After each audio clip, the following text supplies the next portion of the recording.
સૌપ્રથમ વપરાશની વાત કરીએ તો હાલના યુનિટ કે જે આપણા મીટરમાં kWhની સાથે દર્શાવવામાં આવે છે તે યુનિટમાંથી પાછલા બિલના યુનિટ બાદ કરવાથી આપણે આપણો આ વખતનો વપરાશ કેટલા યુનિટ છે તે મળી જશે। ઉદાહરણ તરીકે તમે તમારી સ્ક્રીન પર જોઈ શકો છો તે રીતે હાલના યુનિટ એટલે કે હાલના kWh ધારો કે 1000 છે અને છેલ્લા બિલના યુનિટ 700 છે, તો 300 આપણો આ વખતનો વપરાશ થયો। હવે આ 300 યુનિટને ધ્યાનમાં લઈને આપણે બિલની ગણતરી કઈ રીતે કરવી તે જોઈશું। સામાન્ય રીતે આપણે એમ વિચારતા હોઈએ છીએ કે આ યુનિટ સાથે કોઈ યુનિટનો ચાર્જ ગુણવાથી આપણે બિલની રકમ મળી જશે, પરંતુ હકીકતમાં એવું હોતું નથી। પરંતુ અમુક અલગ અલગ પ્રકારના ચાર્જ છે જેની ગણતરી અલગ અલગ રીતે કરવાની હોય છે અને એ બધા ચાર્જનો સરવાળો કરવાથી આપણે ફાઇનલ બિલની રકમ મળે છે। તમને અગાઉ વાત કરી એમ યુનિટનો કોઈ ફિક્સ ચાર્જ હોતો નથી કે જે ચાર્જને આપણે આપણા વપરાશ સાથે ગુણાકાર કરવાથી આપણે બિલની રકમ મળી જશે, પરંતુ આપણે આ દર્શાવ્યું તે પ્રમાણે અલગ અલગ પ્રકારના 4 charge fix charge, energy charge, fuel charge અને વિદ્યુત શુલ્ક આ 4 ચાર્જની ગણતરી અલગ અલગ કરવી પડશે। અને એક મીટર ચાર્જ જે પહેલાં આવતો પરંતુ હાલ હવે તે રદ કરવામાં આવ્યો છે। ગણતરીમાં આપણે સૌપ્રથમ જોઈએ તો ફિક્સ ચાર્જ। આ ચાર્જ આપણા બિલમાં છાપેલો જ હોય છે, એટલે આ ચાર્જની ગણતરી કરવાની કોઈ જરૂર રહેતી નથી। અને વધુમાં તમને જણાવું તો આ ચાર્જ આપણું કનેક્શન કેટલા કિલોવોટનું છે તેના પર આધાર રાખે છે।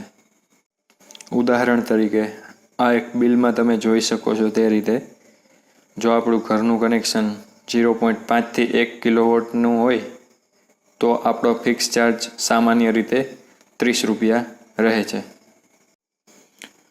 ત્યારબાદ આપણે જોઈએ એનર્જી ચાર્જ। એનર્જી ચાર્જની ગણતરી થોડી અટપટી છે। આપણો વપરાશ કેટલો છે તે પ્રમાણે બ્લોકવાઇઝ અલગ અલગ યુનિટના વપરાશ માટે થોડો ચાર્જમાં ફેરફાર છે। દાખલા તરીકે પ્રથમ 50 યુનિટ માટે અલગ ચાર્જ, ત્યાર પછીના 50 યુનિટ માટેનો રેટ અલગ છે, ત્યાર પછીના 100 યુનિટ માટેનો રેટ અલગ છે અને ત્યાર પછી 50 યુનિટ માટેનો રેટ અલગ છે અને આપણો વપરાશ 250 યુનિટ કરતાં વધે તો તેના માટેનો રેટ પણ અલગ છે।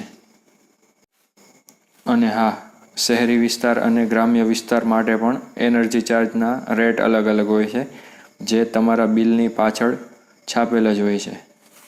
તમે આ બિલમાં જોઈ શકો છો તે રીતે તમારા બિલની પાછળના ભાગમાં શહેરી વિસ્તાર અને ગ્રામ્ય વિસ્તાર માટે એનર્જી ચાર્જના રેટ લખેલા જ હોય છે। તમે વાંચી શકો છો તેમ પ્રથમ 50 યુનિટ માટે, પછીના 50 યુનિટ માટે, પછીના 100 યુનિટ માટે, પછીના 50 યુનિટ માટે અને 250 યુનિટથી વધારે યુનિટ માટે ગ્રામ્ય વિસ્તાર અને ગ્રામ્ય સિવાયના અન્ય વિસ્તાર માટે એનર્જી ચાર્જના રેટ અલગ અલગ છે। હવે આપણે એ જોઈએ કે ગ્રામ્ય વિસ્તારનું કનેક્શન છે કે શહેરી વિસ્તારનું કનેક્શન છે તે આપણે ખબર કઈ રીતે પડશે? તો તેના માટે આપણે આપણા બિલમાં દર્શાવેલ ટેરિફ જોવાનો રહે છે।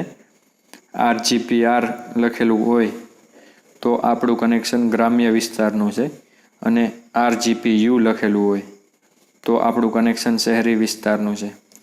RGPRનું ફૂલ ફોર્મ થશે residential general purpose for rural અને RGPUનું ફૂલ ફોર્મ થશે residential general purpose for urban. હવે આપણે ઉદાહરણમાં જે બિલ જોયું 300 યુનિટ વપરાશ છે જેનો, તેના માટે આપણે એનર્જી ચાર્જની ગણતરી કરવી હોય તો આપણે આ પ્રમાણે કરી શકીએ।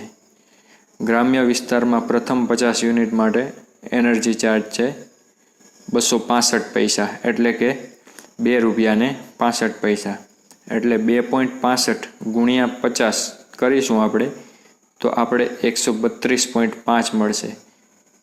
તો આ 132.5 થયું આપણા પહેલા 50 યુનિટ માટેનો ચાર્જ. ત્યાર પછીના 50 યુનિટ માટેનો ચાર્જ આપણે ગણવો હોય તો પહેલા 50 યુનિટ પછીના 50 યુનિટ માટે ગ્રામ્ય વિસ્તારમાં એનર્જી ચાર્જ છે ₹3.10. તો 3.10 ગુણ્યા 50 આપણે કરીશું તો આપણે 155 મળશે. તો આપણે પહેલા 50 અને પછીના 50 એટલે કે ટોટલ 100 યુનિટનો એનર્જી ચાર્જ મળ્યો. હવે તે પછીના 100 યુનિટ માટે ગ્રામ્ય વિસ્તારમાં એનર્જી ચાર્જ છે ₹3.75. તો આપણે 3.75 ગુણ્યા 100 કરીશું તો આપણે મળશે 375. આમ આપણે ટોટલ 50 વત્તા 50 વત્તા 100 એટલે કે 200 યુનિટ સુધીનો એનર્જી ચાર્જ ગણ્યો. હવે 200 યુનિટ પછીના 50 યુનિટ માટે ગ્રામ્ય વિસ્તાર માટે એનર્જી ચાર્જ છે ₹3.85. હવે 200 યુનિટ પછીના 50 યુનિટ માટે એનર્જી ચાર્જ ગ્રામ્ય વિસ્તાર માટે છે ₹3.85. એટલે કે 3.85 ગુણ્યા 50 આપણે કરીશું તો આપણે 192.5 મળશે. તે આપણા 250 યુનિટ સુધીનો એનર્જી ચાર્જ આવી ગયો. હવે 250 યુનિટ ઉપર આપણો વપરાશ છે 50 યુનિટનો. આ 50 યુનિટ માટે આપણે એનર્જી ચાર્જ 4.90 લેખે ગણતરી કરવાની રહેશે. 4.90 ગુણ્યા 50 એટલે કે 245. આમ આ બધા એનર્જી ચાર્જનો સરવાળો કરવાથી આપણે એનર્જી ચાર્જ ₹1100 મળશે. ત્યારબાદ આપણે જોઈએ ફ્યુલ ચાર્જ. ફ્યુલ ચાર્જના રેટમાં સમય પ્રમાણે વધઘટ થતો હોય છે. આપણા બિલમાં આ ચાર્જ કેટલો લાગે છે તે આપણા બિલમાં છાપેલું જ હશે. આ રીતે બિલમાં તમે જોઈ શકો છો તેમ ફ્યુલ ચાર્જ 161 PS એટલે કે 161 પૈસા. એટલે કે આ બિલમાં આપણે ફ્યુલ ચાર્જ ₹1.61 લાગે છે. તો આપણે યુનિટનો વપરાશ આપણો 300 છે એના ગુણ્યા 1.61 કરશું એટલે આપણે ફ્યુલ ચાર્જ ₹483 મળશે. ત્યારબાદ આપણે જોઈએ વિદ્યુત શુલ્ક.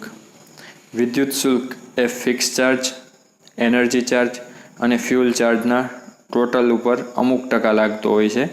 આપણા બિલમાં આ ચાર્જ કેટલા ટકા લાગે છે તે આપણા બિલમાં છાપેલું જ હોય છે. આ બિલમાં તમે જોઈ શકો છો તેમ વિદ્યુત શુલ્ક 8P એટલે કે 8%.